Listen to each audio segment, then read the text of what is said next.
Muy buenos días, mi nombre es Eunice López Mayorga y tendré el honor de poder moderar este importante evento.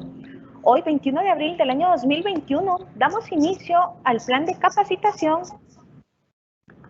del año de la ética y la probidad para el grupo número 3.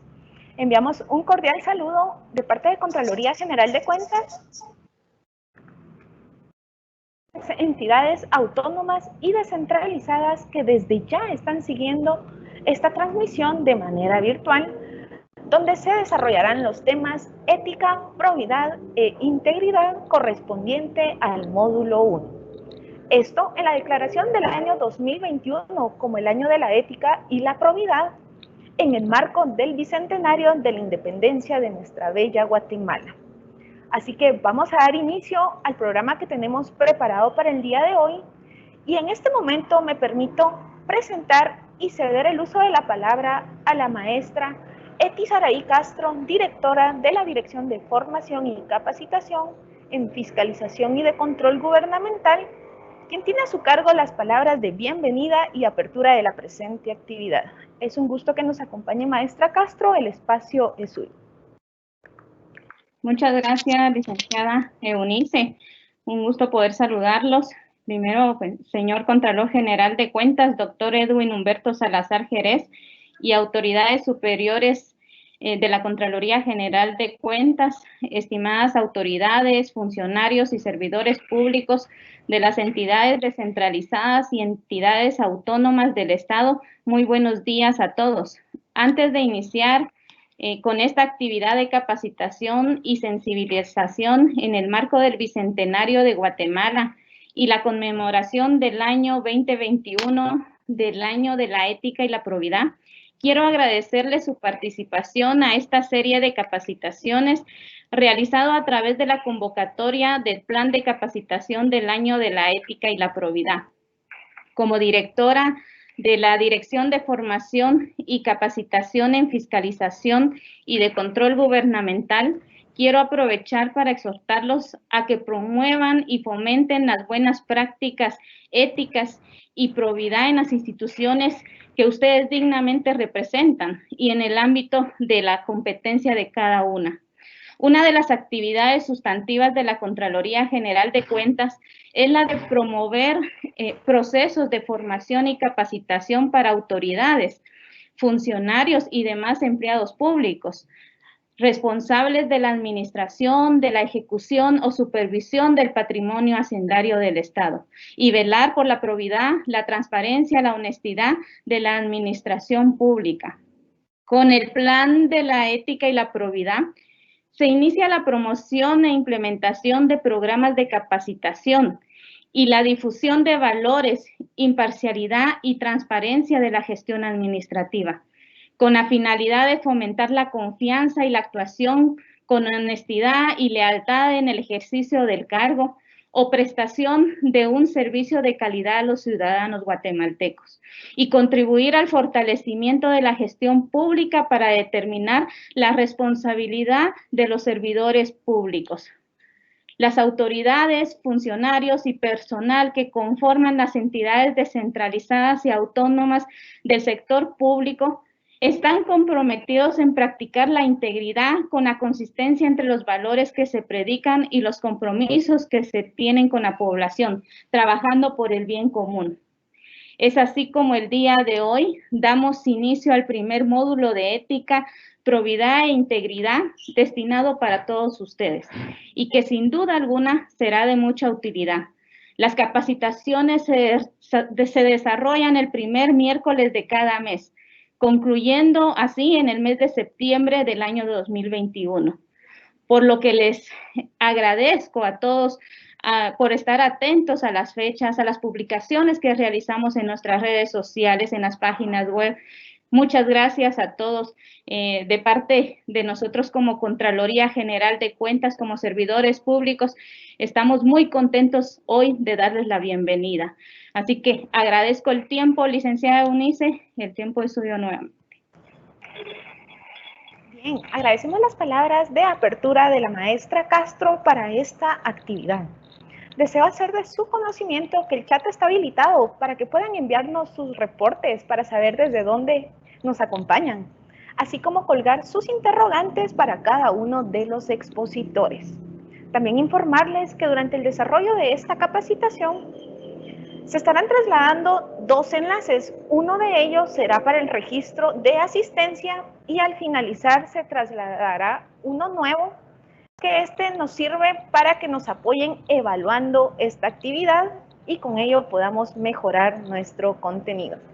Continuando con nuestro programa, para ello dejo en uso de la palabra a los licenciados Julio Alejandro Orellana y Alejandro Román, quienes disertarán el tema ética pública e integridad. Así que sin más preámbulo, les doy la más cordial bienvenida y el tiempo es para ustedes. Adelante, los escuchamos. Muy buenos días, un gusto saludarlos a todos los servidores públicos de estas unidades descentralizadas y autónomas. Bienvenido, Alejandro, expositor, nuestro gran expositor también en ética. Vamos a dialogar y conversar también sobre la ética y la probidad. ¿Qué es lo que pretendemos con este módulo? Uno de ellos es promover la cultura de la ética a nivel interinstitucional y que se vaya fomentando esta cultura para demostrar valores, confianza en las instituciones del Estado. Lo que prevalece siempre va a ser los valores. Eso va a ser siempre. En una institución prevalecen los valores. Exactamente. Llevamos nuestros propios códigos a las instituciones, pero siempre va a prevalecer el código de ética de cada institución. En el caso del organismo ejecutivo tiene una norma de ética que fue aprobada por el gobierno de Berger. Pues hoy vamos a hablar de ética, que es un valor, no es un valor, es la interpretación de toma de decisiones, y la probidad, que es un principio jurídico que ya viene reflexionado desde el tiempo de Jorge Ubico. Muy bien, bienvenido a este curso. Vamos a dialogar entonces con el magíster aquí de ética y vamos a hablar de este año de la ética y la probidad. ¿Qué es la ética entonces para nosotros? Vamos a tocar ese tema, las actitudes de las personas al observar las relaciones de un ciudadano que espera turno. Empezamos por eso, ¿no? ¿Cómo ves esta situación de la gente, de las personas que ve con indiferencia esas actitudes que no permiten ver el rostro del otro? Muy bien, gracias. Un saludo a todos que nos acompañan. Y realmente cuando hablamos del servidor público, de las personas que laboramos de una u otra forma por diferentes renglones, como nos hemos adherido a las instituciones, normalmente vemos que trabajamos para alguien, para una persona o para miles de personas. En general, se nos olvida a veces que nuestro trabajo es para alguien que tiene un rostro, ¿sí?, específico, concreto, y cuando damos los servicios a esta población que se acerca a nosotros, a veces lo hacemos de una forma automática o con indiferencia, pero no solo somos nosotros como instituciones públicas. Cualquier persona que está en contacto en una ventanilla frente a otro puede caer en esa rutina que hace que la persona que está esperando un servicio, un bien de nosotros, sea un número más. Y cuando lo convertimos en un número de licencia, número de DPI, número de turno, entonces anulamos completamente al otro. Sí, sí, sí. Y le quitamos el rostro, la identidad, pero sobre todo le quitamos el valor y dignidad como persona. Y ahí es donde empieza un poco la problemática que se señala siempre a las instituciones públicas. Hay una situación bien interesante con lo del rostro del otro, ¿no? Cuando hacemos filas, porque el lenguaje es una fila, porque es lo más democrático de una institución, lo más ético, nosotros le llamamos cola, y la cola son de vehículos, no de las personas hacen fila. Y eso es lo que nos hace a nosotros ser éticos. Y eso es lo que nos hace ver el rostro del otro. Exacto. Entonces, regreso a lo mismo, ¿no? Entonces hay 100 personas haciendo cola, haciendo fila, Sí. esperando su turno. Y a veces a nosotros se nos olvida que cada uno de ellos tiene una necesidad urgente. Todos, ¿no? Y que esa necesidad urgente nosotros estamos ahí para atenderla. Atenderla desde la naturaleza de la institución. Lo que decía la señora directora, la maestra Castro. La naturaleza de las instituciones las pone de cara a la población y ellos se acercan esperando, en el caso del Ministerio de Educación, educación. En el caso de un hospital, pues que le atendamos problemas de salud. Y en ese momentito, en ese momento tan corto, donde entramos en contacto con ellos, esperan mucho, tienen expectativas del servidor público, de la persona que le está atendiendo. Y esa expectativa va mucho más allá del producto que le podemos poner o le podemos dar. Va a entablar una relación humana con él, de tú a tú. Ahora, pero, ¿qué sucede? Cuando yo he atendido ya a 60 personas en una ventanilla, lo más seguro es que emocionalmente esté cargado. Sí, sí. Y si cada uno de ellos trae un prejuicio contra la administración pública, se crea un enorme vacío donde estas 60 personas, cada uno se acerca al empleado institucional y tiene que entablar una relación, en primer lugar, de respeto. ¿Sí? ¿Cuántas veces hemos escuchado que una persona que ha sufrido violación, la respuesta es mecánica? Sí, sí. Sigo un protocolo, porque hay que seguirlo, pero es mecánico. Y a veces la persona se siente, se vuelve a violar su intimidad, se vuelve a faltar de respeto a su dignidad.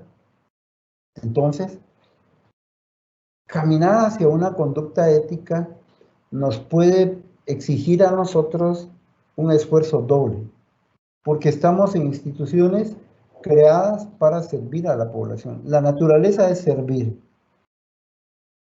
Y a eso le tenemos que agregar nuestra capacidad de generar empatía.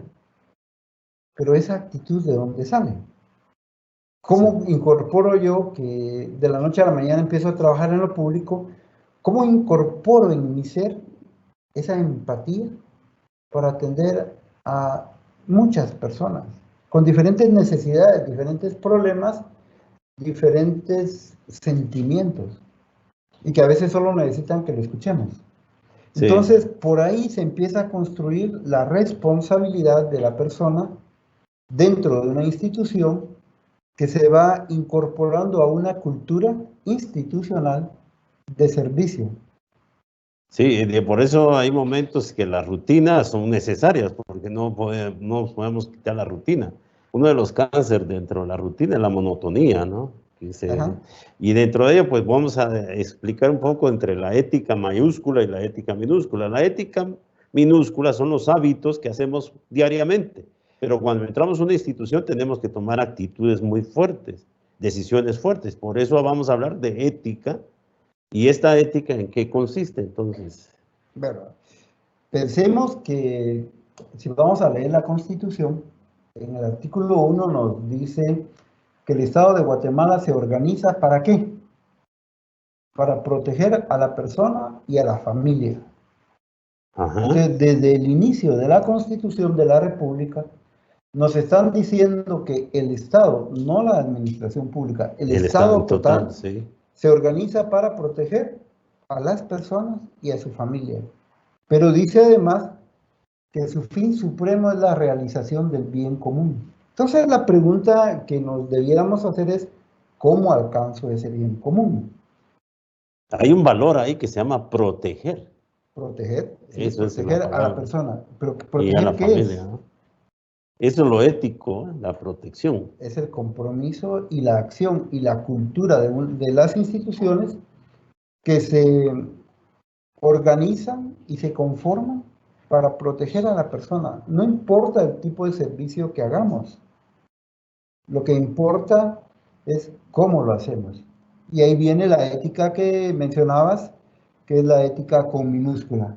Claro. La ética que va marcada por conductas, por valores, por principios, que van conformando la responsabilidad hacia los otros.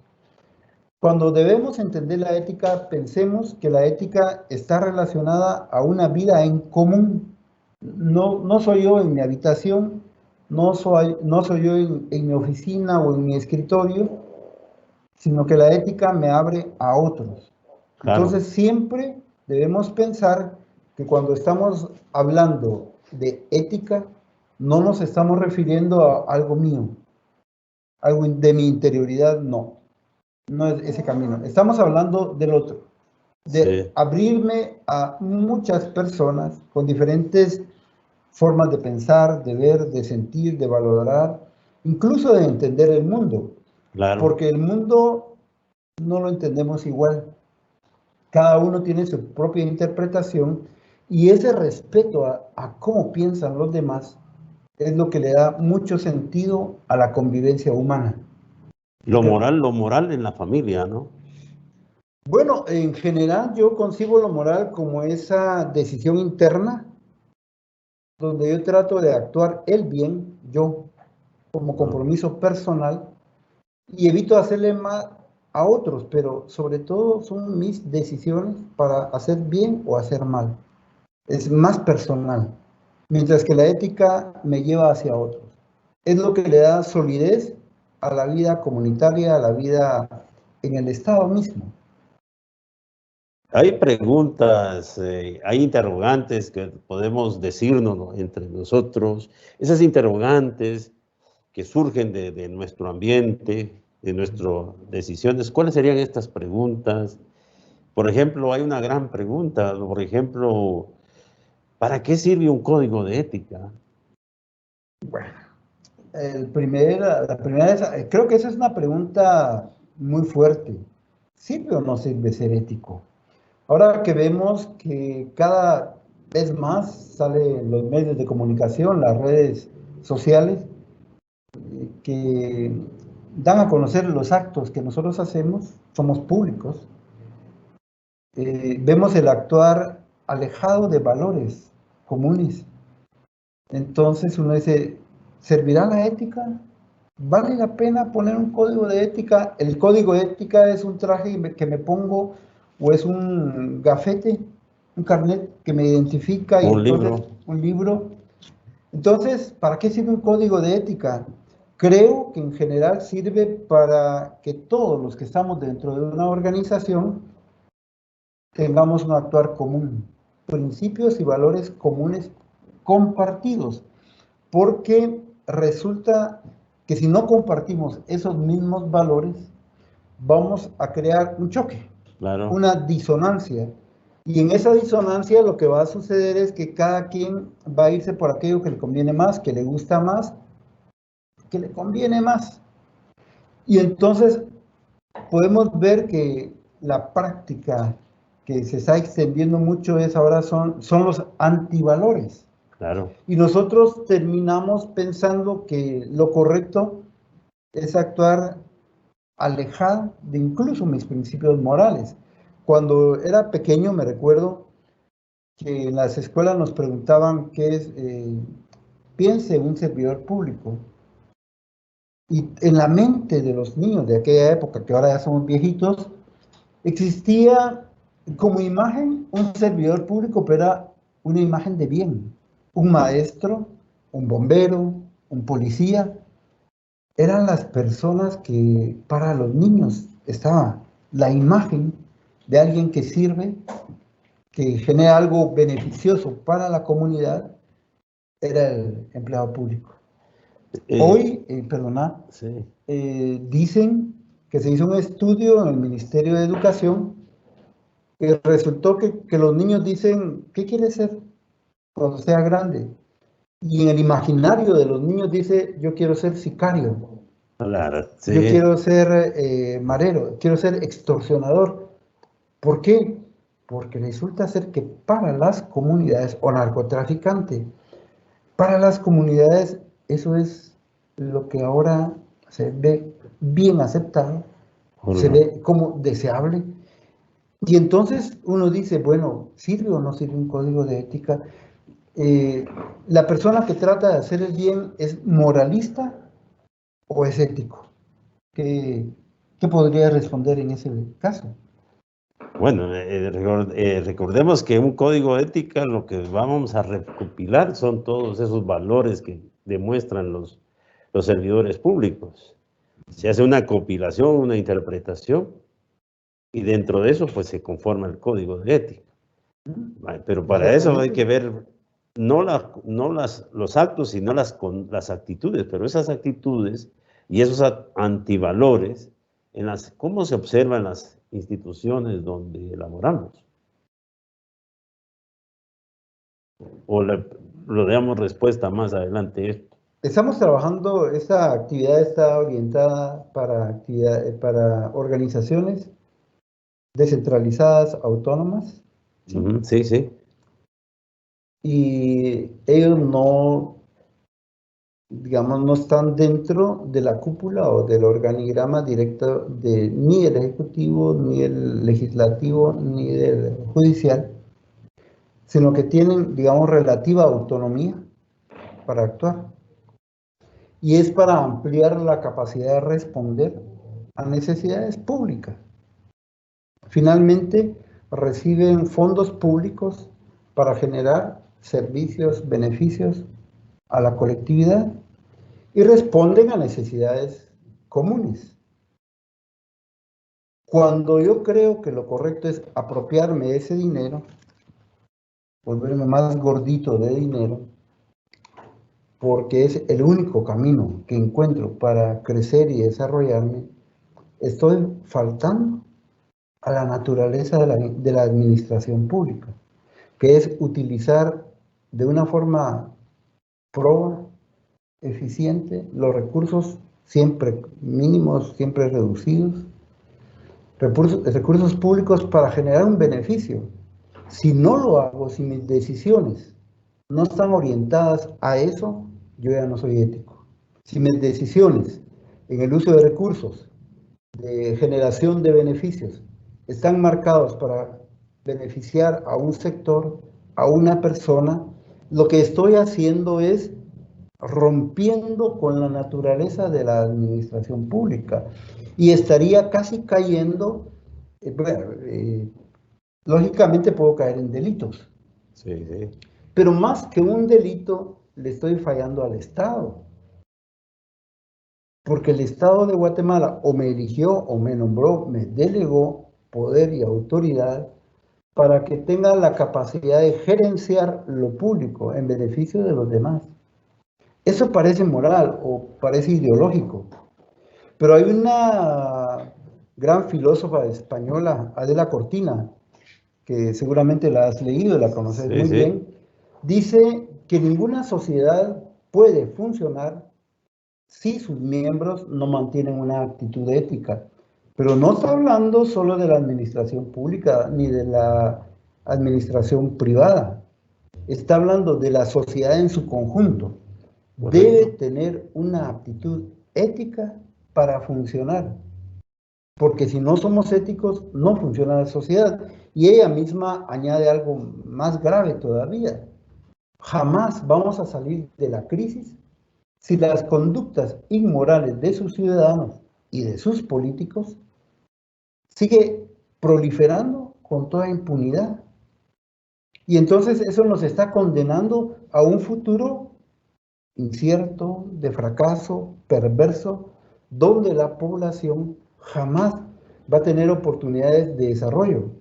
Y cuando nosotros vamos al interior de la República, que lo conoces muy bien, yo he viajado mucho al interior de la República y he trabajado con comunidades, y uno dice, pero si hay un presupuesto limitado, ¿por qué no? Limitado, cierto, pero ¿por qué no les llega a estas personas beneficios que generen condiciones para su desarrollo. Tal vez no ahorita, pero de 5, 10, 15, 20 años, que mejore la calidad de vida de las personas.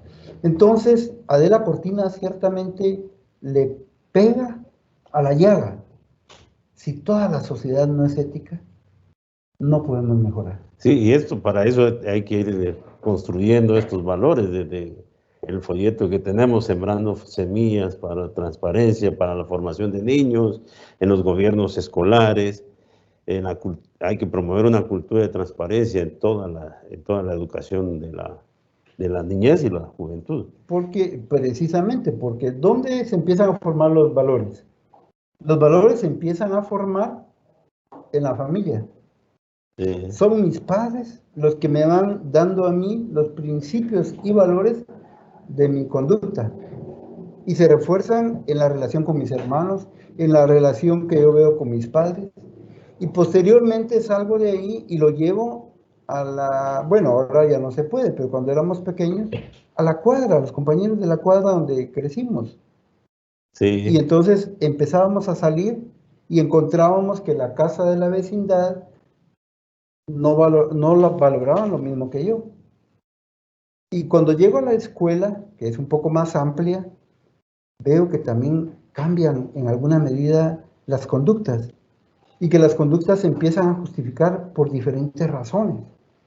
Llego a la juventud, llego al trabajo, llego a la adultez, me incorporo a la vida económica activa y en ese momento yo empiezo a darme cuenta que hay una gran cantidad de formas, de justificaciones del actuar de las personas. Y entonces dice uno, bueno, en una institución cuando llego con mis valores y encuentro otros valores, otros principios, ¿cómo hago para incorporarme a ellas? Para incorporarlas a mi forma de ser. Y entonces ahí es donde es necesario un código de ética, que de hecho la institución nuestra acaba de lanzar un código de ética y lanza también un manifiesto donde dice a partir de este año va a ser el año de la ética. Sí. Porque queremos empezar a sembrar semillas de cambio. Pero recordémonos, el bambú se siembra, pasa 1 año, 2 años, 3 años, 5 años y el arbolito no crece porque está madurando. ¿Sí? Está madurando sus raíces para poder crecer. Lo mismo pasa con las instituciones. Deben tener un código de ética que vaya madurando, siendo aceptado e introyectado por cada una de las personas para que ese código de ética empiece a ser una caracterización de la institución y que cuando se compare con otras, como mencionaba, uno llega a la escuela y mira formas diferentes de actuar y de justificar el actuar, pero regresa a su casa y con sus padres uno dialoga, cuestiona. Mire, fulanito se llevó un lapicero, fulanito le pega al otro, fulanito hace esto, lo otro. Yo mismo hago cosas que los demás no aceptan y uno se cuestiona, ¿lo que yo hago está bien hecho? Entonces la comunidad surge de que hay un grupo de personas que viven, practican los mismos valores y actúan a pesar de las diferencias personales, actúan con base a principios y valores comunes, respetados, valorados por ellos mismos, que empiezan a hacer una diferencia frente a otros. Voy a dar un ejemplo bien sencillo. Voy a hacer una analogía de cómo es la ética. Voy a poner una chamusca. Chamusca viene de una pelota con fuego, de ahí viene la palabra chamusca. Ah, no sabía esa parte. De ahí los niños juegan sin reglas. Cada quien tiene sus reglas. Ese es el ethos de una chamusca, que no hay reglas y cada quien tiene su propia ética. Pero cuando ya se pasan a un fútbol ya profesional, con reglas, eso se le llama Estado de Derecho en algún momento. Y ahí surgen los códigos de ética, porque se tienen que ajustar a lo que diga el club de cada partido. Entonces ya se van formando los códigos de ética. Aquel club, que son 2 clubes, vamos a poner un ejemplo, los cremas y los rojos, vamos a poner un ejemplo, Una institución que los va a normar es el árbitro, y ellos tienen sus propios códigos. El árbitro va a ser el juez de organizar un partido. Esa es la ética. Cuando todos tienen un código, todos ya se norman en un partido de fútbol, ese es un código, y ahí vamos a hablar de ese código de ética. Por ejemplo, el señor Contralor nos ha dado un mensaje ahorita. ¿En qué consiste este mensaje del año de la ética? Bueno, él nos hace pensar, nos dice, en la medida que los servidores públicos actúen bajo principios éticos y morales, las instituciones democráticas se fortalecerán porque están debilitadas. Eso permitirá mayor credibilidad, integridad, eficiencia y transparencia ante la sociedad. Y esos elementos que van a dar confianza. Ya no se confía en lo público, ya no se confía en la administración pública. ¿Por qué las personas no pagan sus impuestos? Porque dicen, de todas maneras, no van a servir para su fin, van a quedarse en algún lugar perdidos. Entonces yo prefiero no pagar, yo prefiero crear mi fundación, yo prefiero esto y rompemos el compromiso de la población con el Estado, con la administración pública, porque nosotros que estamos dentro de instituciones públicas no contribuimos a generar confianza. Sin embargo, si volvemos a lo de la chamusca que mencionabas, el dueño de la pelota es el que pone la norma. Claro, claro. Entonces agarra su pelota, aunque sea de trapo, y dice, bueno, vamos a jugar mucha, la frase chapina, sí. Pero fulano y sultano vienen conmigo. Los mejores. Los mejores, o los que para él son mejores. Sí. Y después usted elija a los demás. ¿Y cuándo se termina el partido? Cuando yo digo. O cuando mi mamá me llama, una autoridad superior. Lo mismo el deporte. El deporte, al poner reglas, limita la acción personal. Claro. Y si uno quiere estar dentro de un equipo o practicar un deporte, lo primero que tiene que hacer es respetar las normas de ese equipo, lo que ese equipo es, y luego respetar las normas comunes del deporte que le dicen, muy bien, el equipo tiene sus normas, pero nosotros, sí, todos nosotros que practicamos ese deporte, tenemos adicionalmente estas otras normas. Si usted no las cumple, se sale. Sí, esta es la institución, ¿va? Exacto, y entonces instituciones. Yo en algún momento estuve con una institución orientada al deporte y yo les decía que el deporte tiene esa característica, me establece normas y me ayuda a vivir en sociedad. Si en Guatemala, yo no soy deportista, no hago deporte en absoluto, pero si en Guatemala hiciéramos deporte, todos aprenderíamos a vivir de acuerdo a normas. Claro, tendríamos. Normas de convivencia, normas de actuación. Creo que en fútbol, si yo soy jugador de campo y toco la pelota con la mano y la detengo con la mano, eso es una falta.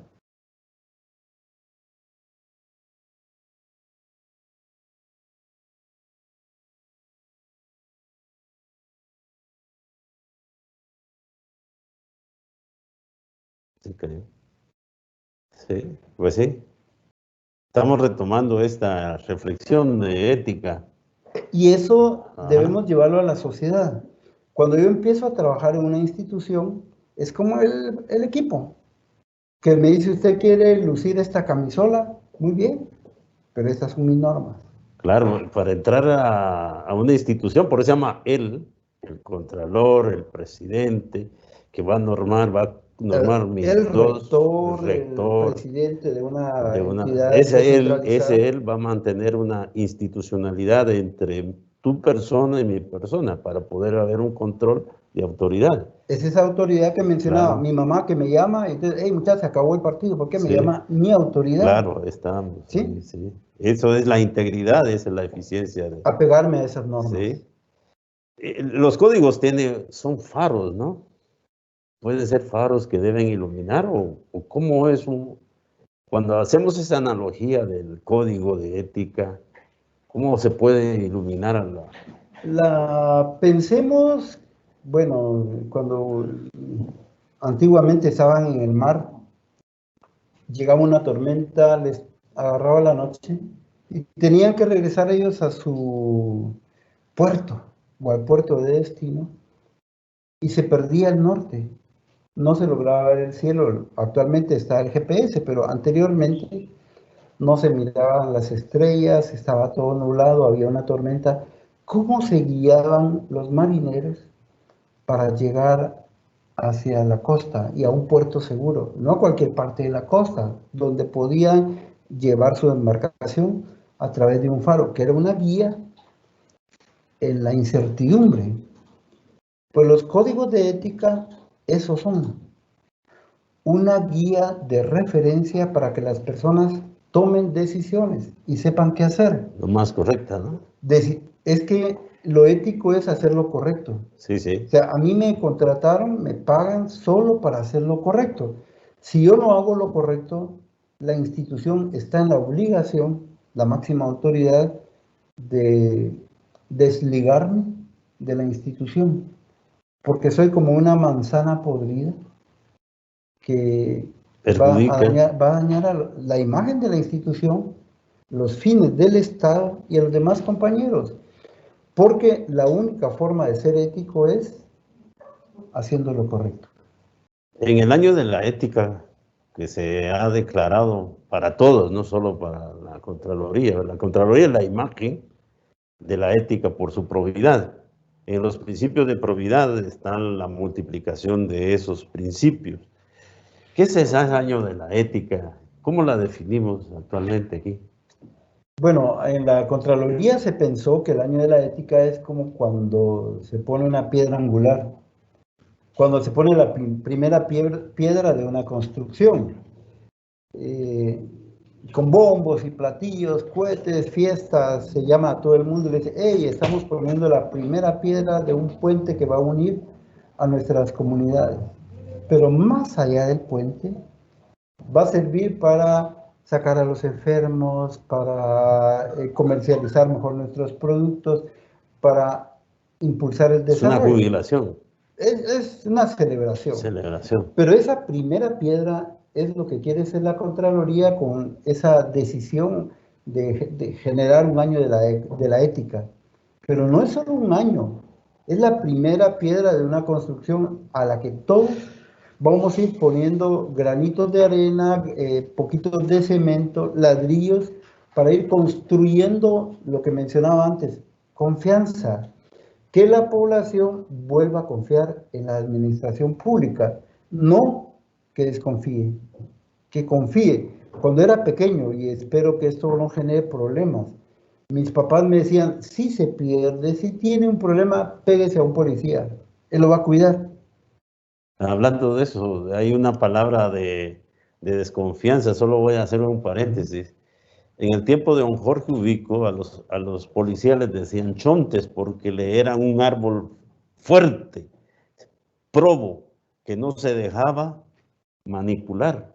Por eso dice, arrímate a un policía, quiere decir eso, ¿no? Porque el policía era una persona fuerte. Ahora lo toman muy despectivo, pero no saben ni el término, por qué significa. Un referente. Sí. Bueno, entonces, el año de la ética, como decía, es poner la primera piedra angular de un proyecto en el que debemos subirnos todos para generar confianza. Y esta confianza nos va a dar credibilidad en la gestión de los asuntos públicos.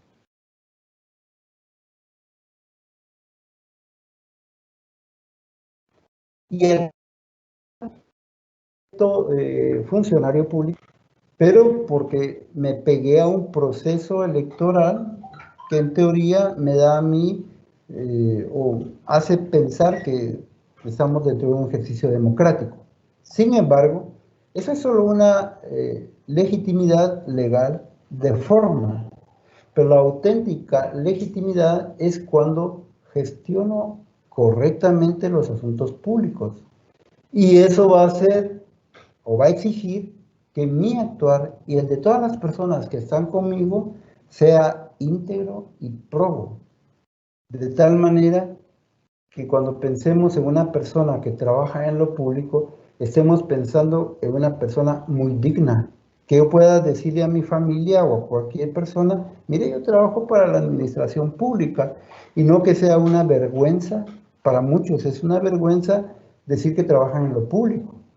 ¿Cómo se logra? Otra vez, a través de una cultura institucional donde todos nos apoyemos para esa gestión.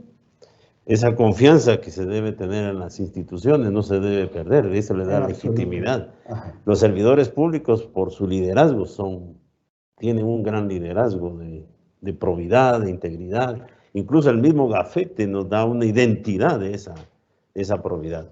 Pero entonces esta ética, ¿qué fomenta realmente en proceso de una formación? Creo que en primer lugar es la persona, compromiso de la persona. Sí, sí. Esa persona que dentro de sus propios valores y principios actúa bien. Y sus costumbres y actuar, entonces está caracterizado o apegado a lo que predica. Predica no porque sea una relación religiosa, sino lo que manifiesta, lo que dice, lo que publica.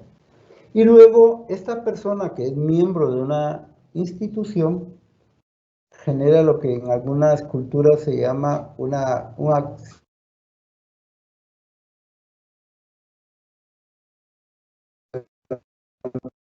abogados, nosotros los ingenieros actuamos de esta forma. Y entonces ya creas el racimo o la característica institucional. Y la característica institucional va a empezar a caracterizar a los pueblos. Porque un pueblo no es algo difuso, es algo donde hay instituciones y personas participando dinámicamente para alcanzar fines comunes y esa comunidad de fines es lo que le da la identidad no solo a la institución, sino al Estado mismo. Esas personas una de las grandes características de las personas, ¿no? Cuando entregan sus documentos, no los papeles. Papeles son cualquier cosa. Documentos, CVE, antecedentes penales, policíacos. Eso le da una garantía a una institución. Cuando entrega esos documentos, le da tanta confianza que es una persona probo, íntegra, que ya puede pertenecer a una institución libremente, asume esa responsabilidad de ser parte de una institución que le da una imagen.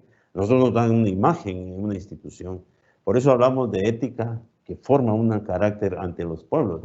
También podemos hablar de una ética pública, pero ¿qué es la ética pública?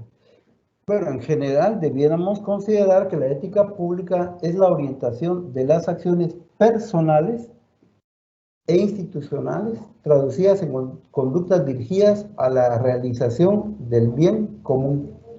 Otra vez, mi compromiso hacia afuera. Sí, sí. Esa es la ética pública. Guiadas por principios y valores, otra vez, comunes y socialmente aceptados, conforme a la naturaleza de la institución, a su competencia. ¿Por qué tiene que ser eso? Porque es ética pública. Mencionaba el artículo 1 de la Constitución, donde dice orientado al bien común y al interés público. Entonces, la decisión de cualquier funcionario, de cualquier persona con autoridad, es el interés público.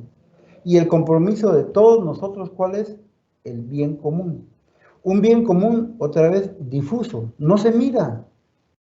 Sí, igual que no se mira el rostro de 20 millones de guatemaltecos, solo para decirlo de una forma redonda. Pero cuando Pedrito está ahí frente a mí, ya se caracteriza.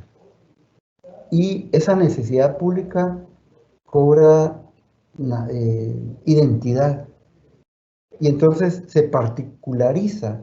Ya no es educación, no, es la educación de Pedrito. Él es salud, sí, la salud de don Pedro. Es empleo, el empleo digno de don Pedro. De vías de acceso, sí, donde va a transitar don Pedro. Pero cuando yo la despersonalizo, entonces no me interesa, porque no afecta a nadie. Es ahí donde nosotros empezamos a tener el compromiso del otro. Para eso es la ética pública. Esta ética pública se manifiesta en códigos con ciertos valores. ¿Qué son la ética? ¿Qué sustenta esos principios, esos valores? Porque los valores hay universales, pero son también existenciales, ¿no? ¿Me puedes mencionar algunos valores muy fundamentales Quisiera mencionar los valores que estableció la Contraloría General de Cuentas en su Código de Ética, pero no porque sean obligatorios estos que estableció la Contraloría para todas las instituciones públicas. No, cada institución deberá tomar valores universales, pero muy específicos de su naturaleza para poder actuar. Pero la Contraloría, dentro de los que colocó, hay uno interesantísimo, que es la integridad. Y el otro principio es el compromiso. Integridad y compromiso son como los cimientos del actuar de las personas que se desempeñan dentro de la Contraloría General de Cuentas. Y esos dos principios de integridad y compromiso nos llevan a la práctica de valores, que son también aproximadamente unos 12 valores que nos van a guiar en nuestro actuar en todo momento, pero hay otra vez dos que corresponden a los principios, es la honorabilidad, el trabajo en equipo y el mérito. Imagina lo interesante de esto, cómo la honorabilidad se relaciona con la integridad y con el compromiso. Y eso me lleva a trabajar en equipo, porque si varias personas trabajamos con integridad, empezamos a caracterizarnos y a distinguirnos de los demás. Entonces el trabajo de equipo es como ese uniforme que mencionabas, que yo empiezo a llevar y que me distingue. Mencionaste 2 equipos de Guatemala, pero también en Guatemala se escucha mucho el fútbol europeo, español especialmente, y entonces yo he escuchado que dicen, mire, yo le voy a los blancos, no, yo les voy a los azulgrana. Y cuando juegan ellos se ponen el uniforme y andan por la calle. Sí, eso es ponerse esos 2 elementos. El actuar honorable me lleva a trabajar en equipo junto a otros que buscan ese mismo principio y valor, la honorabilidad. Y ese trabajo en equipo va a hacer que nosotros generemos méritos. ¿Cuántas veces en las instituciones nos encontramos que los mejores puestos no corresponden a méritos, sino corresponden a otro tipo de influencia? Y en la administración pública debemos trabajar por méritos, por competencias. La meritocracia que le llaman. La meritocracia, pero no solo es mérito porque tengo una gran cantidad de documentos, decías, que respaldan mi formación, que pueden no servir para nada, si no la convierto en práctica. Y entonces cargo aquí 20 medallas y diplomas y condecoraciones, pero cuando todas esas no sirven para que mi actuar sea mejor, para hacer lo correcto, de nada sirven. Entonces, el mérito es esencial dentro de la Contraloría para que la misma institución pueda desarrollar un mejor trabajo ante los demás. Y que las personas puedan confiar que cuando ven un servidor público, pues sepan, confíen, tengan la garantía que esa persona está comprometida con servirlo y servirlo bien. Sí, la integridad va muy relacionado cuando no demostrar, por ejemplo, en la probidad, está un poco relacionado, por ejemplo, el uso de gafetes fuera de ¿cómo se llama? De la institución, por una situación, por una imprudencia de vehículo. Yo me paso un semáforo, me llama un policía de Metra, y yo le enseño este gafete, está prohibido, porque en la probidad dice que le queda prohibido al funcionario público utilizar el gafete para cualquier situación y un compromiso personal. La integridad yo no puedo utilizar ni mi poder, ni mi autoridad, ni mis funciones fuera de las oficinas. Yo no puedo decir que yo trabajo en la Contraloría General de Cuentas, porque si no, si yo cometí un delito o algo, ¿no? Una falta. Una falta. ¿Cuántas personas las ha detenido la policía porque van tomados? Sí, bueno. Y lo primero que hacen es sacar su gafete. Mire, yo trabajo ahí. No, ojalá. Yo represento una gran autoridad dentro del Estado de Guatemala, dentro de un organismo de Estado, por lo tanto, soy superior a la ley. Sí, no, o sea, el hacer lo correcto es un compromiso ajeno al gafete, ajeno a la corbata o al saco. No, tiene que ver con la dignidad de la persona. O sea, nadie es superior a la ley, absolutamente. Esa es la integridad. Esa es la integridad, actuar correctamente. Pero cuando yo necesito de un gafete, de un puesto, de un nombramiento, para decir que por eso soy impune, yo desde ese momento no merezco ser un funcionario público, porque estoy faltando a la naturaleza de la administración pública y me estoy sirviendo de ella. Y con eso estoy traicionando a la población. Y incluso el que me dio confianza en el puesto. Que me dio un poder temporal. En Guatemala son 4 años. Dijeron, tenga usted la vara del poder.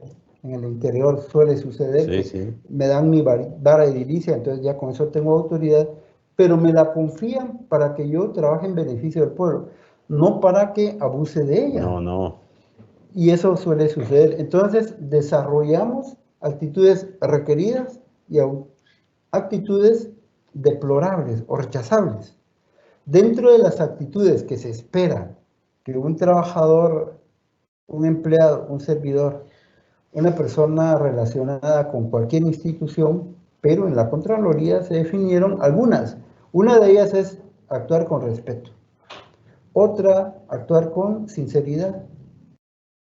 Actuar con prontitud en un servicio que se da, en las tareas que se le encomiendan. Ser cortés.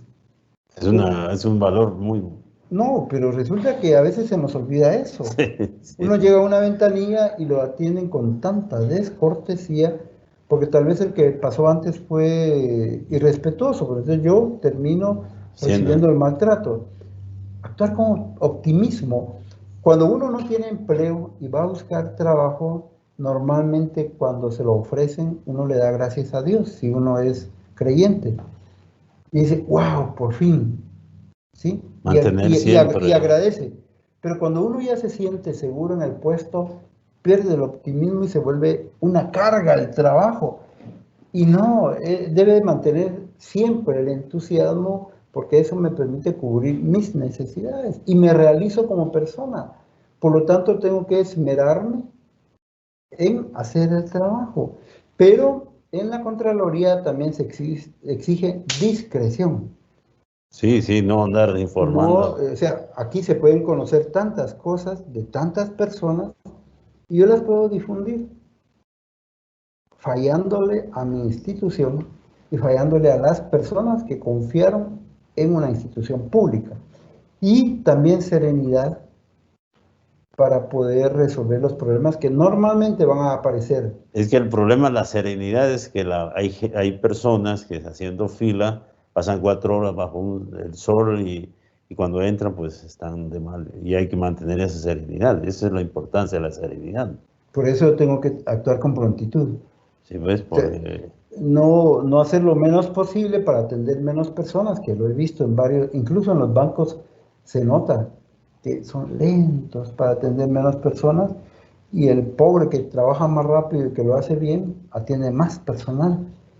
Y por eso se creó en la administración privada a veces el trabajo a destajo, para promover que las personas sean más ágiles. Y otro elemento que es importante tener es la proactividad. Si bien es cierto que yo debo actuar en base a procedimientos, a manuales, que la única autoridad la tiene la máxima autoridad de la institución y que las decisiones tengo que consultarlas, pero yo tengo que ser una persona proactiva.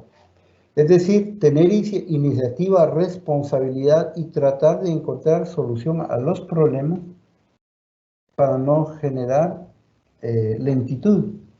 Lógicamente respetando que la autoridad es quien toma la última decisión, pero le puedo llevar soluciones. Y luego ser resiliente. La resiliencia viene de un término físico. Cuando hay metales que tienen la capacidad de que aunque uno los doble, vuelven a estar en su posición original. De ahí se aplica a la sociedad y a las personas y al trabajo, y es la capacidad de reponerse, de volver uno a la capacidad de generar un buen servicio. Por ejemplo... Pero esas son las actitudes mínimas esperadas. Hay también actitudes reprobables. Pero ese, digamos, en el caso de los servidores públicos y de cualquier institución, llega una persona de nuevo ingreso, va fomentándose la cultura, va recomendado y le hacen la vida imposible. Esas actitudes no son permitidas en una administración, mucho menos en una institución. ¿Cuáles son esas actitudes no permitidas que nosotros visualizamos en la institución? Bueno, se da mucho también en la administración pública y La rotación, por ejemplo, también. Bueno, pero nos lo atribuyen a nosotros como administración pública, sí, que trabajamos mucho desacreditando a las demás personas para decir que mi trabajo es bueno y el de los demás no sirve. Claro. Entonces, otra es que acusamos de situaciones que no han sucedido a otros compañeros, no lo respetamos, somos descorteses con los mismos compañeros, somos apáticos o hipócritas a veces, generamos discordia y lo peor que he escuchado, que somos vulgares a veces. O sea, sí.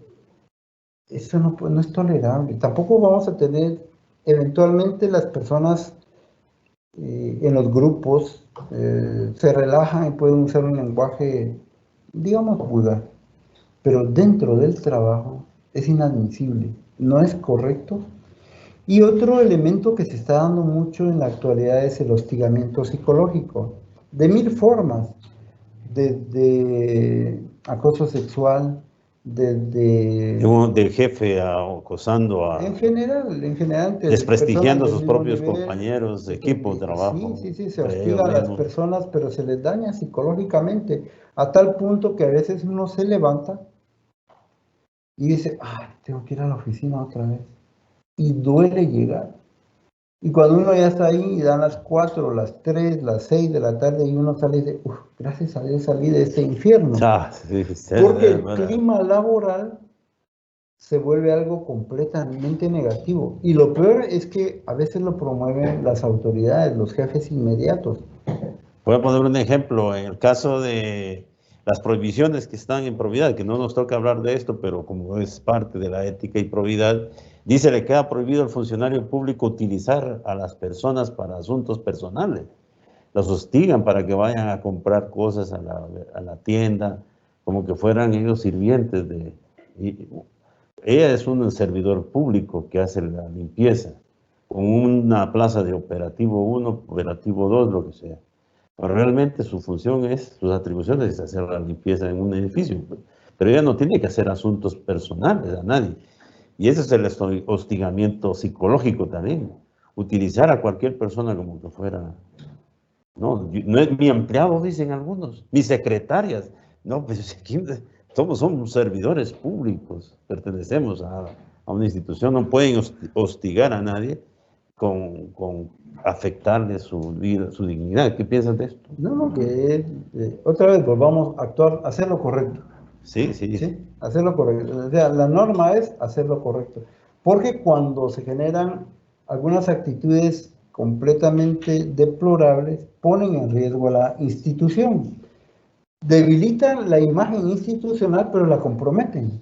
Sí, ese es el problema. Y muchas veces las personas dejan el cargo, se van, se lavan las manos y dejan problemas para la autoridad que resuelva el que viene. Para eso lo van a nombrar. Pero recuérdense que nosotros somos responsables de las decisiones que tomamos como autoridad actualmente casi para la eternidad, ¿verdad? Y sobre todo aquello cuando violamos los derechos humanos. Recuérdense que solo el Estado viola derechos humanos.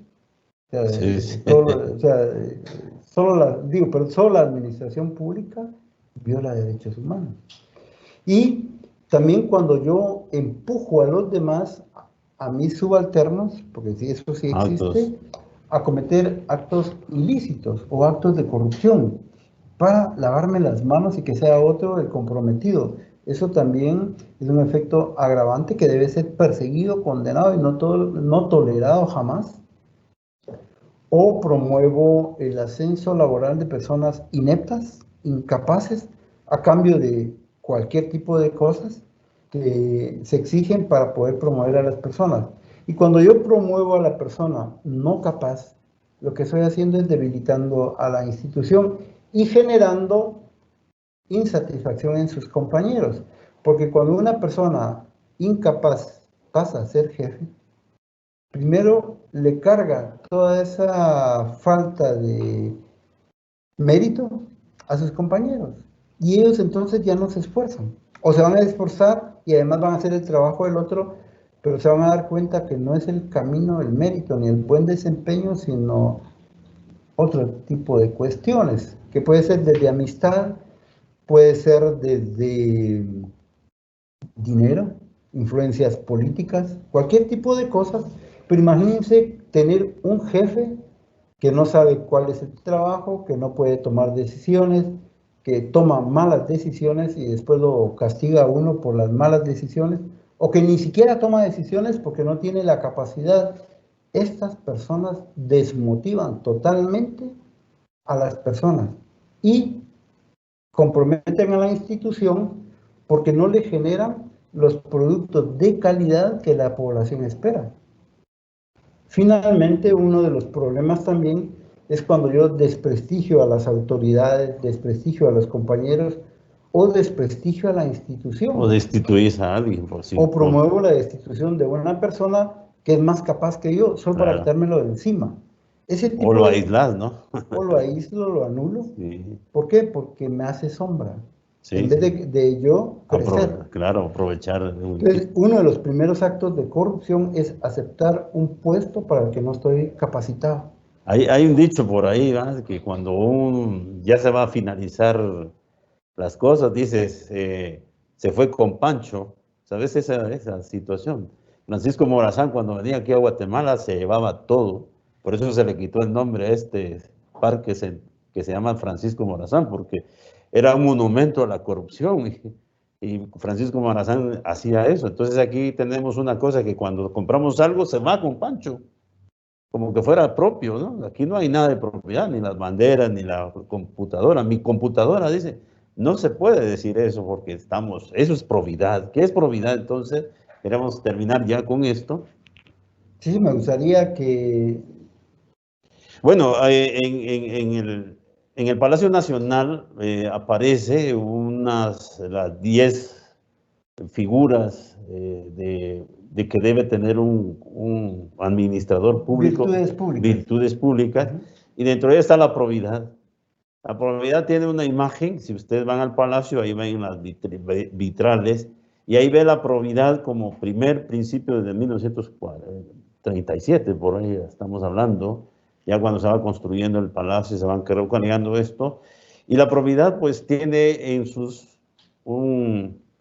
una hoja firmada, lo llamamos pergamino, que dice ahí, pero ¿qué es la probidad entonces? Bueno, en la Contraloría dieron una definición de la probidad en el Código de Ética, que es lo que rige a los empleados de la Contraloría, y se definió como la observancia de una conducta acorde a las disposiciones del Código de Ética de la Contraloría y un desempeño honorable e incorruptible de sus funciones y atribuciones o de sus obligaciones contractuales, subordinando todo interés de tipo personal al interés social. Entonces siempre la ética nos abre a los demás, siempre nos abre a los demás. Queremos finalizar con esto, con el mensaje. ¿Qué mensaje nos deja las autoridades de la Contraloría para todos los funcionarios públicos? Sí, el señor Contralor, dentro de la declaración del Año de la Ética, dijo algo que debiera servirnos a todos. Dice, vamos a predicar con el ejemplo y a actuar con la convicción que gradualmente vamos a una Guatemala mejor, libre de opacidad. Y añade esto que vale la pena reflexionarlo. Cuando hacemos eso, no debemos recibir méritos, ni elogios, ni aplausos, porque es nuestra obligación institucional. Y debemos dar testimonio, dice él también, de valores y principios, como lo marca el Código de Ética de la Contraloría General de Cuentas. Lógicamente, cada institución debe hacer su propio código. Claro. ¿Sí? Pero la idea es actuar bien, hacer lo correcto y que no nos premien por hacer lo correcto. Mire, yo todos los días hago lo correcto, entonces cada día del año me dan una estrellita. No, para eso me contrataron, para eso me pagan. Si no, después del día del año yo voy a tener 360 estrellitas de reconocimiento de la población porque actué bien. Y no es cierto. Para eso me contrataron. Claro, por eso está la honorabilidad. Pues queremos agradecerles a todos, pues ética es una forma de tomar decisiones reflexionadas, de comportamientos y actitudes que van a ir demostrando esas actitudes morales también. La moralidad es hacer el bien, hacer lo bueno. Pues les agradecemos también a todos ustedes por estar participando en esta cultura de ética en el año de la ética y probidad. Muchas gracias.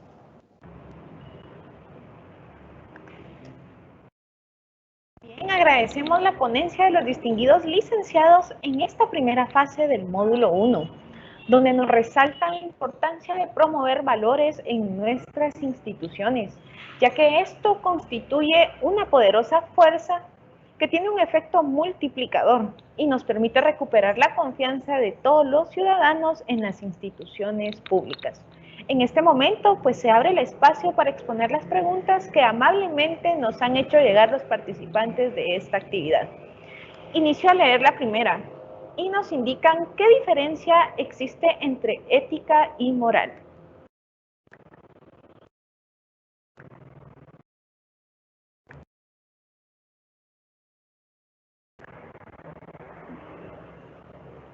Agradecería que activen el micrófono si fueran tan amables.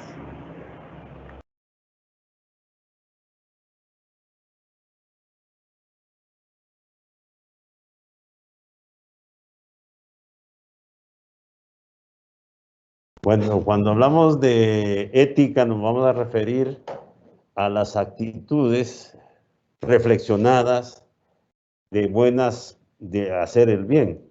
Es una forma de reflexionar. Y cuando hablamos de moral, no tiene reglas, sino son los servicios que le hacemos nosotros. Ese es como el buen samaritano que lo hace sin condiciones, sin reglas. Lo ayuda y lo levanta. Eso es lo moral. Lo moral se estudia, se fomenta en la familia. La moral se fomenta en las religiones, en la vida cristiana, dependiendo de donde está. Pero también llevamos una moralidad pública, como el respeto a los demás. Se va también manifestando la honradez dentro de la administración pública. O sea, ya hay una moralidad pública también. Entonces hay una diferencia entre lo ético es lo que yo reflexiono, lo que yo hago, de esas tomas de decisiones, eso es lo ético, aprender a vivir en armonía con los demás, eso es ético. Bien, muchas gracias. Continuamos. Deberíamos comprobar que todos los servidores públicos tenemos conocimiento del Código de Ética. Bueno, hay un acuerdo que emitió el señor Contralor, acuerdo interno, este año es A004-2021, donde establece que la máxima autoridad de una institución es el responsable de la formación de su personal en temas de ética institucional e incluso debieran ser responsables de la emisión de un código de ética institucional. Entonces, lo que estamos haciendo es apoyándolos en estas primeras actividades de formación o de capacitación que sientan las bases en los temas de ética pública. Perfecto. Muchas gracias. La siguiente pregunta, ¿cómo sensibilizar a los miembros de la institución, autoridades y colaboradores sobre el apego al código de ética? Bueno, en primer lugar, los códigos de ética van, bueno, quiero decir, son valores institucionales, hay valores personales, pero también no, las autoridades no están fuera de un código, son parte de ese código. Nadie es superior a la ley. Todos somos en una institución, todos somos un equipo, todos. Eso que haya directores, funcionarios mayores, pues todos pertenecemos a una formación. Debe haber una buena armonía entre funcionario y empleado público.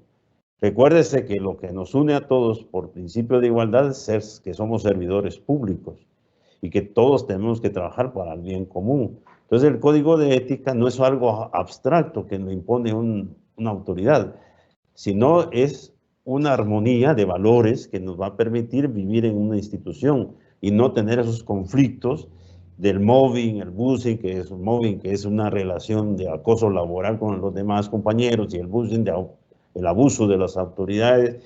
El código nos va a permitir a nosotros, conjuntamente con las autoridades, en trabajar en equipo.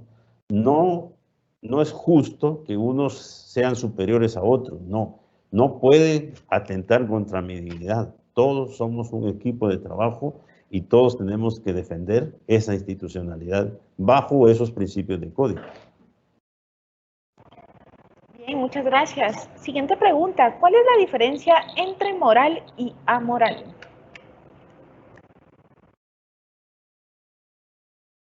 Cuando hablamos de moral, pues estamos hablando siempre de las reglas que están en una familia. Las reglas que pone una familia, pues son principios morales. Pero cuando un niño se va y le da un dinero a la mamá para que vaya a comprar las verduras o un mandado, pero resulta comprando otra cosa, su propio egoísmo, el niño es normal, se roba ese dinero y resulta que ya no va la comida a la casa, ahí está la inmoralidad. Ese es un ser inmoral. Cuando hablamos de amoral, pues los niños no tienen moral. Por eso se llama sin moral, ¿va? Porque un niño se está formando para ser educado dentro del proceso moral. Pero una institución que exista, que digan, mire, este es amoral, pues no, eso no es permitido, no es un niño. Por eso tenemos que salir de las etapas convencionales para pasar a etapas postconvencionales de cumplimiento de moralidad pública. Hay principios de moralidad, por ejemplo, el compañerismo. Eso es moral, hay que ser buen compañero, acompañarlo en los trabajos, en los quehaceres de la vida cotidiana, no ser egoísta, pues compartir, y por eso se come juntos, se vive juntos en una oficina, compartimos 8 horas, incluso ahora pues 7, no sé cuántas horas ahora, pero estamos compartiendo los conocimientos, nuestras experiencias, no caer en el egoísmo, eso es inmoral. No me pertenece, los conocimientos que yo he adquirido no me pertenecen, son de la institución. Bien, muchas gracias. Y la última pregunta. ¿En qué incide la falta de supervisión en el incumplimiento de los códigos de ética? ¿Sí? Bien, la supervisión es como el policía que está exigiéndome, por ejemplo, que yo entre a un supermercado y no robe. Entonces, para eso necesito un supervisor. Los códigos de ética son yo asumo como persona, veo el beneficio de la colectividad y lo llevo a mi forma de ser. Entonces, no necesito un supervisor, pero sí necesito del acompañamiento de otros compañeros, de otros miembros de la institución, para mejorar mi conducta, porque tengo que cada día adecuarla a estos principios y valores. Cuando salgo de lo que se espera, ahí viene un tipo de árbitro que puede ser, en el caso nuestro, existe un tribunal. Un tribunal de ética. Un tribunal de ética que me permite a mí ir controlando mis formas inadecuadas de actuar y me va a orientar. Pero la supervisión está más relacionada con la parte productiva, no con la vida. La vida no se supervisa. La vida se pueden desarrollar proyectos de acompañamiento, procesos, por ejemplo, campañas de valores, donde me van ayudando en mi actuar diario, aprender una nueva forma de vida, de valorar y de resolver problemas o conflictos. Pero no se puede supervisar, lo ético no se puede moralizar, perdón, supervisar. Perfecto, muchas gracias. Pues hay muchas más preguntas, pero por el espacio del tiempo vamos a finalizar por acá. Y pues les cedo este espacio para que ustedes se puedan despedir de nuestros participantes.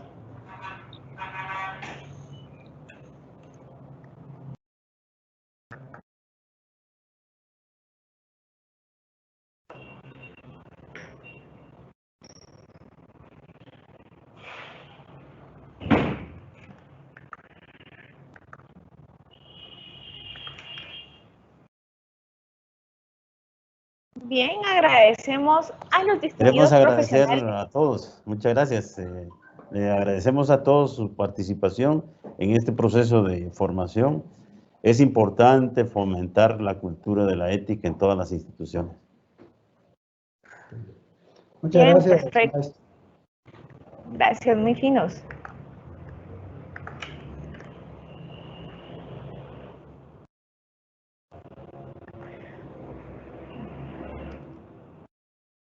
Bien, agradecemos a los distinguidos ponentes que nos brindaron respuesta a cada una de las interrogantes.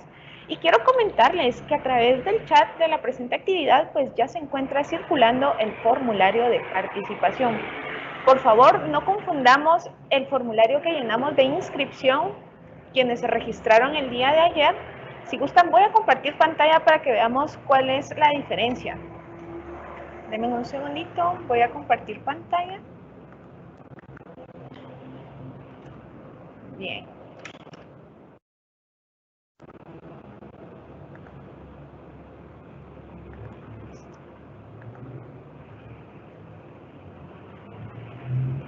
Ahora mismo estoy compartiendo pantalla para que podamos visualizar el formulario de inscripción.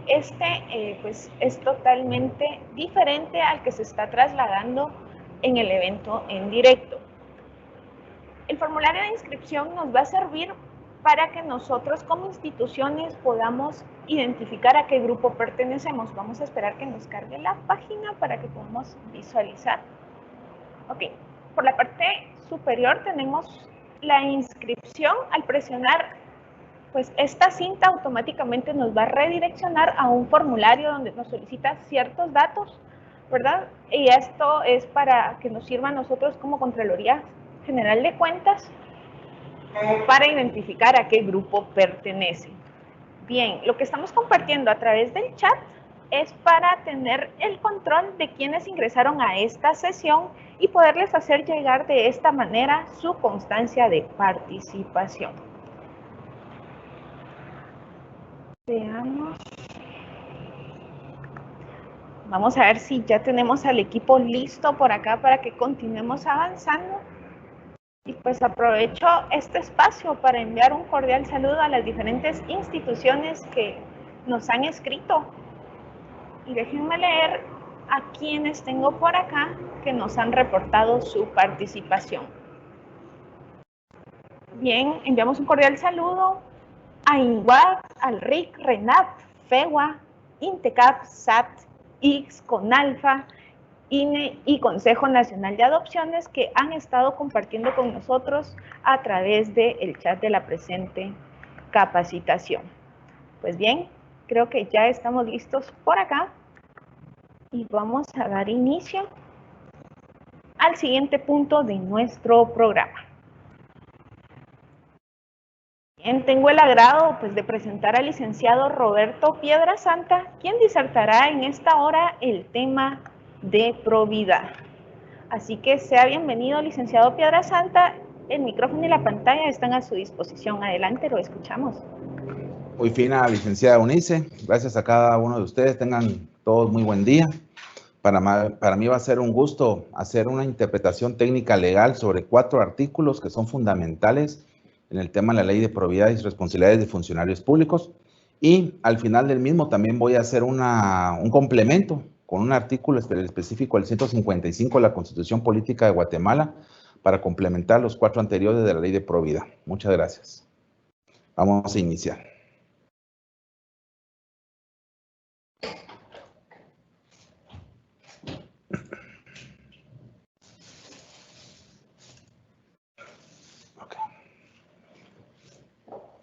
Ok.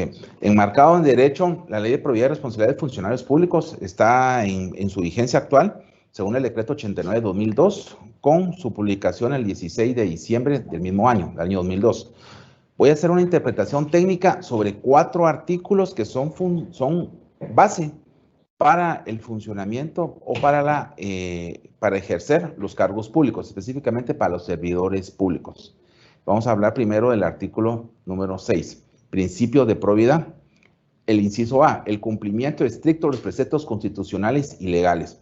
Nosotros, al constituirnos como servidores públicos, que es la interpretación técnica que tiene la Ley de Servicio Civil, da la característica que nosotros nos debemos al ejercicio de trabajar en el Estado guatemalteco y debemos de cumplir en derecho y en nuestras acciones según lo establece la Constitución Política de la República de Guatemala y los aspectos legales técnicos internos de la institución a la cual nosotros vamos a dar nuestros servicios técnicos o profesionales.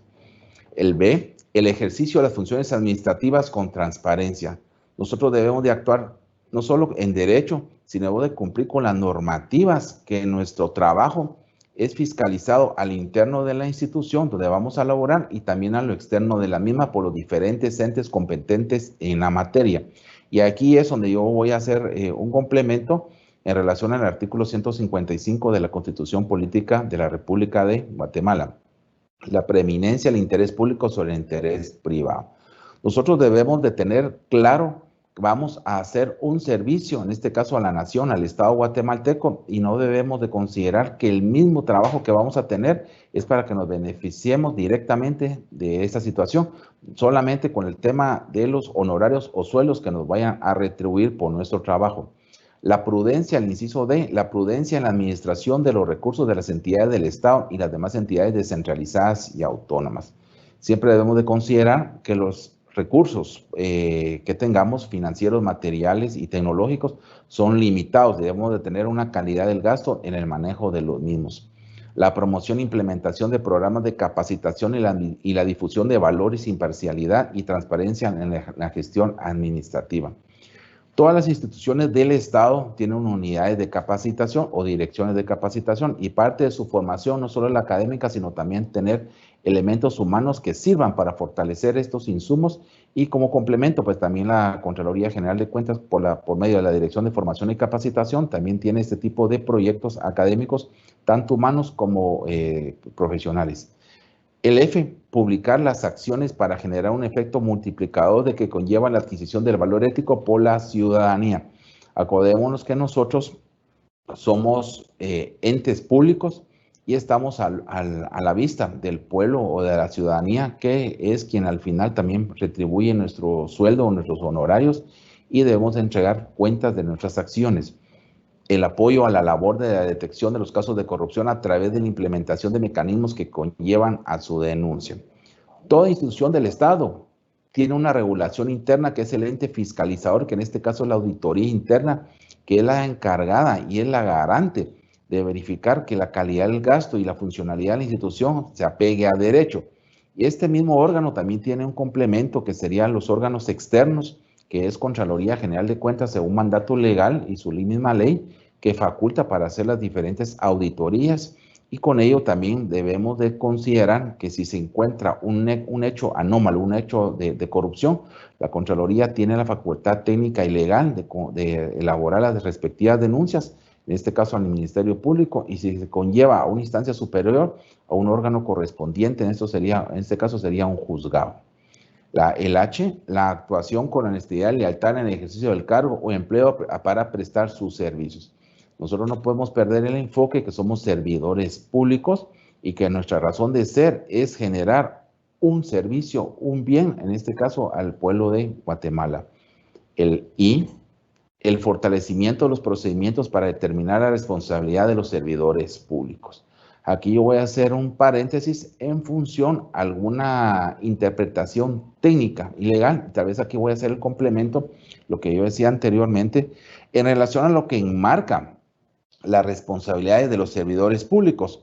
Y con ello podemos hacer una interpretación técnica, lo que es el artículo 155 de la Constitución Política de Guatemala, donde él habla que por la responsabilidad a la ley, cuando un dignatario, funcionario o trabajador del Estado en el ejercicio de su cargo infrinja la ley en perjuicio de particulares, el Estado, la institución estatal a que sirva, será solidariamente responsable por los daños y perjuicios que causase. Ahora vamos a ver las responsabilidades en sí. La responsabilidad civil de los funcionarios y empleados públicos podrá deducirse mientras no se hubiera consumado la prescripción, cuyo término será de 20 años.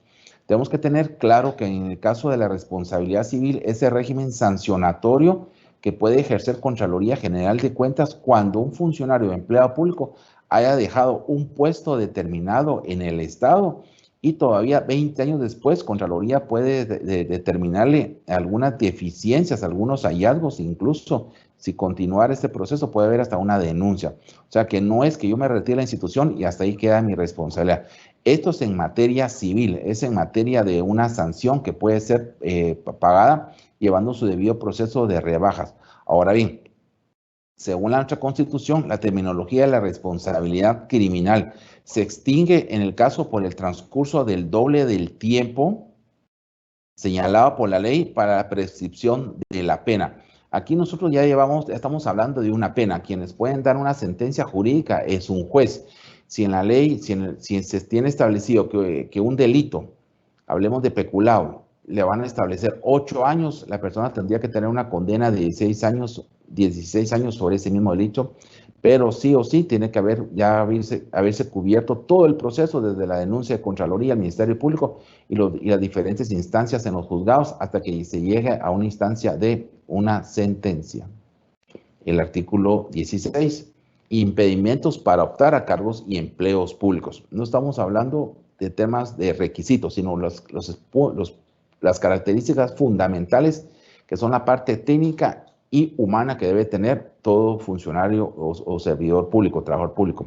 No podrán optar al desempeño del cargo de empleado público quienes tengan impedimentos de conformidad con las leyes específicas y en ningún caso quienes no demuestren fehacientemente los méritos de capacidad, idoneidad y honradez. Tenemos que tener en consideración que la administración pública es activa, es constante y los elementos tanto técnicos como capacidades y ser idóneo y ser honrado deben ser demostrables en una forma eficiente y en una forma de contemporaneidad inmediata. Y complementando el artículo anterior, en el inciso A, quienes no reúnan las calidades y requisitos para el ejercicio del cargo o empleo que se trate. Este es un filtro que la misma institución debe de llevar, que la persona para ser contratada o para incorporarse al mismo Estado tiene que tener las competencias y las calidades técnicas, profesionales y humanas para que pueda ejercer eficientemente y con transparencia ese cargo. El B, quienes habiendo recaudado, custodiado o administrado bienes del Estado no tengan su constancia de solvencia o finiquito de la institución en la que pueda prestar sus servicios y de la Contraloría General de Cuentas. Se sabe que con prontitud, pues las personas tienen que tener una solvencia legal, tanto de las instituciones que estuvieron trabajando con anterioridad y también para Contraloría, para que el ente que lo requiera contratar tenga la garantía legal que esta persona sí es confiable para ejercer su puesto público. El C, quienes no estén en el pleno sus derechos civiles o políticos o que han sido inhabilitados en el ejercicio del cargo público. Aquí hay un complemento, o sea, una sentencia penal por un juez competente o algún partido político en el cual considera que la persona que quiera incorporarse al Estado no tenga las competencias y está inhabilitado para ejercer dicho puesto, dicho cargo. Quienes hubieran sido condenados por los delitos de enriquecimiento ilícito, narcotráfico, secuestro, asesinato, defraudación tributaria, etcétera, aun cuando fueran penados por multa, en tanto no haya cumplido las penas correspondientes y en ningún caso mientras no transcurran 5 años del hecho ocurrido. Prácticamente también hay una sentencia y no podemos tener personas trabajando en el Estado con las anteriores características penales la cual pues sería una incidencia bastante negativa para el ente que los desea contratar. Prohibiciones en relación a los funcionarios públicos. Solo aquí debía haber habido un complemento a la terminología, o eran servidores públicos, porque el funcionario es una categoría y los servidores públicos tienen una integración mayor porque faltan los empleados. El artículo 18, en su inciso A, aprovechar el cargo o el empleo para conseguir procurar servicios especiales, nombramientos o beneficios personales a favor de sus familiares o terceros, mediante el cual, mediando o no remuneración. Aquí prácticamente ya empieza a tener una incidencia y un tráfico de influencias y tener algunos complementos ilegales en relación a su función pública. Utilizar el poder que le confiere el ejercicio del cargo o empleo en las entidades del Estado para tomar, participar, influir en la toma de decisiones en beneficio personal o de terceros. Inciso C, solicitar o aceptar directamente por interponer o por otra persona dádivas, regalos, pagos, honorarios o cualquier otro tipo de beneficios adicionales a los normales que reciben a los que se perciben por su labor. Y el D, utilizar bienes o propiedades del Estado o institución en la que labora, tales como vehículos, materiales de oficina, papelería, viáticos y otros del uso oficial para su beneficio personal. Básicamente es la prohibición de no hacer el uso de los bienes del Estado en beneficios particulares, porque esto prácticamente hay un detrimento, hay un perjuicio al heraldo público. Usar a título oficial el cargo del empleo, los distintivos que influyan en el prestigio de la institución para asuntos de carácter personal o terceros. El F, utilizar los recursos públicos para elaborar, distribuir, enviar regalos, recuerdos, tarjetas navideñas o de cualquier otra ocasión. En este caso, como en la misma ley ya tiene una vigencia ya de 20 años, por eso hay un complemento que habla incluso de las tarjetas navideñas. El G, utilizar el tiempo de trabajo para realizar o prestar asesorías, consultorías a favor de terceros que le generen beneficios personales. Disponer de los servicios del personal subalterno para fines personales o beneficios de terceros. Y utilizar recursos humanos y financieros del Estado para promoción política personal o partidos al que pertenecen. Tácitamente los incisos son muy claros, que debemos de saber utilizar los recursos del Estado y para en qué momento se tienen que utilizar y no para beneficios personales o incluso para beneficios de familiares o terceras personas. El artículo 19 está específicamente elaborado para aquella relación que tienen los servidores públicos en relación con terceras personas, pero con la característica que estas terceras personas son proveedores del Estado. Entonces aquí ya se genera un sesgo de interés que al final no genera una objetividad en la función pública. El inciso A, efectuar o patrocinar a favor de terceros trámites o gestiones administrativas que sean relacionadas con labores o conocimiento e información propia del cargo. Dirigir, administrar, patrocinar, presentar o prestar servicios remunerados o no a personas individuales o jurídicas que gestionen, exploten, concesionen o tengan privilegios de administración pública o que fueren sus propios proveedores o contratistas.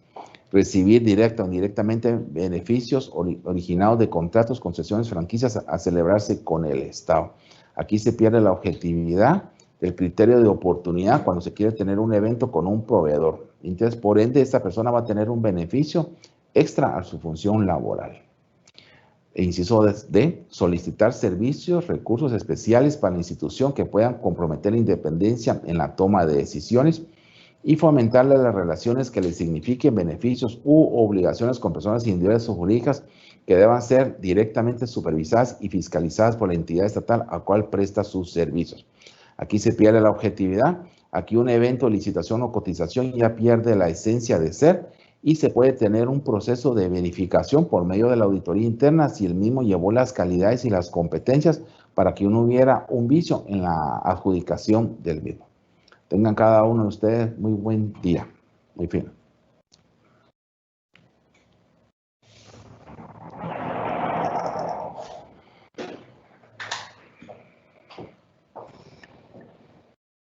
Bien, agradecemos la ponencia del licenciado Piedrasanta en esta segunda fase del módulo 1. Y pues queremos indicarles que ya se encuentra circulando el formulario de evaluación de la presente actividad. Este es totalmente anónimo y nos encantaría saber cuál ha sido su experiencia en el desarrollo de esta capacitación. Pues bien, vamos a entrar al espacio de preguntas. Y para ello, procedo a leer dos que nos han ingresado de momento.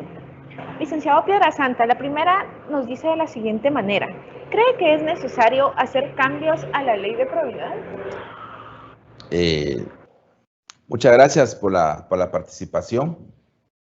Sí, considero que efectivamente la ley de probidad requiere unas reformas de fondo. De hecho, en materia, en la práctica, nació con muchas inconsistencias legales y se deben de fortalecer. Yo me acuerdo que en el ejercicio de la misma, en la vigencia antes del 2002, en 14-15 de diciembre de 2002, todos los servidores públicos estábamos afectos a presentar declaraciones juradas patrimoniales. Y después de la vigencia de la actual ley, se generó un sesgo. Yo siempre en mis ponencias hago el planteamiento. ¿Será que una persona contratada en su grupo 181029 o alguien que gane menos de, en este caso 8,000 quetzales, no podría ser constituido como en un hecho de corrupción? Entonces, la ley necesita reformas de fondos, porque esto fortalecería mucho el ejercicio de la transparencia del gasto público. Gracias, licenciada Eunice. Gracias, licenciado Piedrasanta. Siguiente pregunta. ¿Las vinculaciones a procesos penales sin haber sentencia pueden ser motivo para inferir su honorabilidad según la ley? Acuérdense que todos tenemos que ser vencidos en un proceso judicial si nos vamos a una instancia penal.